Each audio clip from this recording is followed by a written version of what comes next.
അങ്ങനെ നേര് സിനിമയ്ക്ക് ശേഷം കേരള ബോക്സ് ഓഫീസ് ഓറഞ്ച് കത്തി നിൽക്കുന്ന ഒരു അവസ്ഥയാണ് നമ്മളിപ്പോൾ കണ്ടുകൊണ്ടിരിക്കുന്നത്. ഈ ഓറഞ്ച് കത്തി നിൽക്കുക എന്ന് പറഞ്ഞു കഴിഞ്ഞാൽ അഡ്വാൻസ് ബുക്കിങ്ങിന്റെ കാര്യമാണ് ഞാൻ പറഞ്ഞുകൊണ്ടിരിക്കുന്നത് കേട്ടോ. അപ്പോൾ നമ്മൾ ഏത് സിനിമയെ കുറിച്ചാണ് പറയുന്നത് ചോദിച്ചു കഴിഞ്ഞാൽ നമ്മൾ ജയറാമേട്ടന്റെ ഏറ്റവും പുതിയ സിനിമ എബ്രഹാം ഓസ്ലർ ഇന്ന് റിലീസ് ആവുകയാണ്. അപ്പൊ ഇതുവരെ അഡ്വാൻസ് ബുക്കിങ്ങിലൂടെ മാത്രം 1 കോടി രൂപയ്ക്ക് മുകളിലാണ് സിനിമയ്ക്ക് കളക്ഷൻ കിട്ടിയിരിക്കുന്നത് കേട്ടോ. അഡ്വാൻസ് ബുക്കിങ്ങിന്റെ കാര്യമാണ് പറഞ്ഞത്. അപ്പോൾ എന്തായാലും ജയറാമേട്ടൻ ഒരു ഗംഭീര തിരിച്ചറിവ് തന്നെയാണ് ഈ ഒരു സിനിമയിലൂടെ നടത്താനായിട്ട് പോകുന്നത് നമുക്ക് പ്രതീക്ഷിക്കാവുന്ന ഒരു കാര്യമാണ് കേട്ടോ.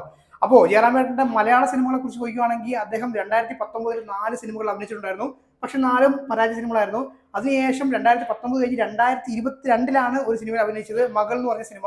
അപ്പൊ അതും കുടുംബപ്രേക്ഷകർക്ക് ഇഷ്ടപ്പെട്ട സിനിമയായിരുന്നു. പക്ഷെ എന്നാലും അതൊരു ബോക്സ് ഓഫീസ് വിജയമാണെന്ന് നമുക്ക് പറഞ്ഞിട്ട് പറ്റത്തില്ല. അതിനുശേഷം 2022 കഴിഞ്ഞ് 2024 അദ്ദേഹത്തിന്റെ ഏറ്റവും പുതിയ മലയാള സിനിമ റിലീസാനായിട്ട് പോകുന്നത് കേട്ടോ.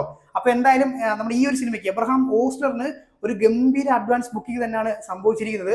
അപ്പൊ ഈ ഒരു സിനിമ തിയേറ്ററിൽ പോയി കാണാനായിട്ട് നമ്മളെ ഇങ്ങനെ പ്രേരിപ്പിക്കുന്ന ഘടകങ്ങൾ എന്തൊക്കെയാണെന്ന് വെച്ച് കഴിഞ്ഞാൽ ജയറാമേട്ടന്റെ ഒരു പുതിയ തിരിച്ചുവരവാണ്, അദ്ദേഹത്തിന്റെ ഒരു പുതിയ ക്യാരക്ടർ കാണാൻ വേണ്ടിയിട്ട് ആൾക്കാർക്ക് താല്പര്യമുണ്ട്. പിന്നെ അടുത്ത ഒരു കാര്യം എന്ന് പറഞ്ഞാൽ നമ്മുടെ മിഥുൻ മാനുവൽ ഒരു ബ്രാൻഡായിട്ട് മാറിക്കൊണ്ടിരിക്കുകയാണ്. ഒരു സംവിധായകൻ എന്ന നിലയിൽ അദ്ദേഹം ഇങ്ങനെ കയറി പൊയ്ക്കൊണ്ടിരിക്കുകയാണ് കേട്ടോ. സംവിധായകൻ അതുപോലെ തന്നെ റൈറ്ററും.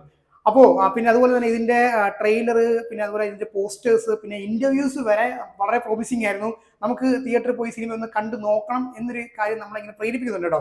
അതുകൊണ്ട് തന്നെ അഡ്വാൻസ് ബുക്കിംഗ് ഭയങ്കരമായിരുന്നു.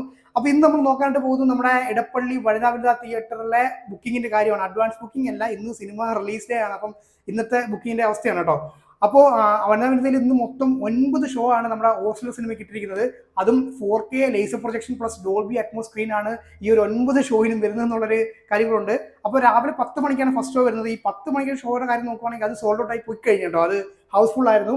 പിന്നെ ബാക്കിയുള്ള ഇപ്പൊ ആ ഷോ റണ്ണിങ് ആണേ, ബാക്കിയുള്ള ഷോയുടെ അവസ്ഥ എന്താണ് നമുക്ക് നോക്കാം. എന്തുമാത്രം ആൾക്കാർ ഈ ഒരു സിനിമയെ ഏറ്റെടുക്കുന്നു എന്നുള്ള കാര്യം നമുക്ക് ബുക്കിങ്ങിലൂടെ മനസ്സിലാക്കാൻ പറ്റും. അപ്പോൾ നമുക്ക് നേരെ ലാപ്പ് ഓപ്പൺ ചെയ്ത് ബുക്ക് മൈ ഷോ ഓപ്പൺ ചെയ്തിട്ട് ബുക്കിംഗ് നോക്കാം. യെസ്, അപ്പോൾ ഞാൻ എബ്രഹാം ഓസ്ലർ എടുത്തിട്ടുണ്ട്. അപ്പം ഇതുവരെ 20K ലൈക്സ് ആണ് വന്നിരിക്കുന്നത്. 2 മണിക്കൂർ 24 മിനിറ്റ് ആണ് സിനിമയുടെ ഡ്യൂറേഷൻ എന്ന് പറഞ്ഞു കഴിഞ്ഞാൽ.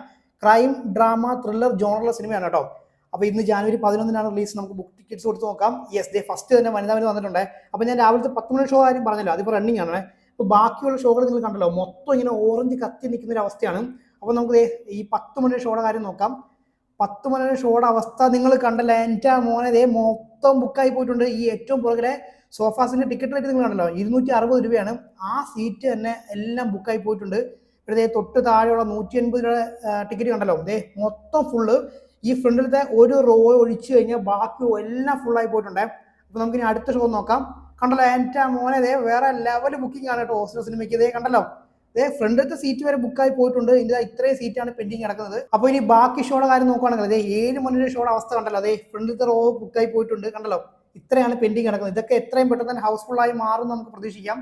യെസ്, അപ്പോൾ ഇനി വൈകിട്ട് 4 മണിയുടെ ഷോ നോക്കുവാണെങ്കിലും ഇതേ അവസ്ഥ തന്നെയാണ്. ഫ്രണ്ടിലത്തെ ഒരു 2 റോ സീറ്റ് കിടപ്പുണ്ട്. ബാക്കി എല്ലാം കണ്ടല്ലോ ഓൾമോസ്റ്റ് ഫുള്ളാണ്. അപ്പം നമ്മുടെ ഓസ്ലർ ജയറാമേട്ടൻ തൂക്കി എന്ന് തന്നെ പറയാം കേട്ടോ. അപ്പൊ നിങ്ങൾ കണ്ടല്ലോ സിനിമയുടെ ഒരു ബുക്കിങ്ങിന്റെ അവസ്ഥ എന്താണെന്നുള്ളത് കണ്ടല്ലോ.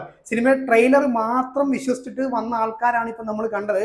ഈ ഫ്രണ്ട് റോയിൽ നമ്മൾ പൊതുവേ സിനിമ കണ്ടിട്ട് ആഗ്രഹിക്കാത്ത ഒരു സീറ്റാണ്. അപ്പം ആ ഒരു സീറ്റ് ഒഴിച്ചിട്ട് ബാക്കി ഓൾമോസ്റ്റ് എല്ലാ ഷോയും അറിയാലോ, 9 ഷോയും അതിൽ ഒരെണ്ണം ഹൗസ്ഫുൾ ആയി പോയി കഴിഞ്ഞു.